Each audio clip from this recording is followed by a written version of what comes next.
దీంతో పాటుగా మనం రెగ్యులర్గా మనం తీసుకునేవి ఏంటి, నీరు. దీన్ని కూడా మనకి ఏంటంటే డైజెస్టివ్కి బాగా ఉపయోగపడుతుంది. ఇది ఇంకా ఎలా మనకి అనవసరమైనదంతా కూడా చెమట రూపంలో రావడం కానీ, మనం యూరిన్ రూపంలో కానీ వెళ్ళిపోవడం అంతా కూడా ఈ వాటర్లో మనకి బాగా ఎక్కువగా ఉండే మినరల్స్ అనేవి ఎక్కువగా మనకి సహాయపడుతూ ఉంటాయి. ఓకేనా.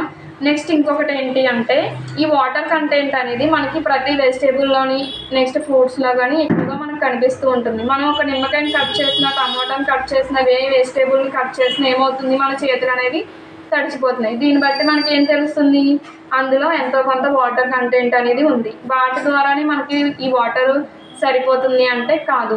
మనకి వాటర్ కంటెంట్ నార్మల్గా మనం తీసుకుంటూ ఉండాలి. అలాగే ఫ్రూట్స్లోని, వెజిటేబుల్స్లోని ఉండే వాటరు మనం యూజ్ చేసే రైస్లో కానీ, నెక్స్ట్ కర్రీస్లో కానీ మనం ఎక్కువగా వాటర్ని యూజ్ చేస్తూ ఉంటాం. వాటి వల్ల మనకి చాలా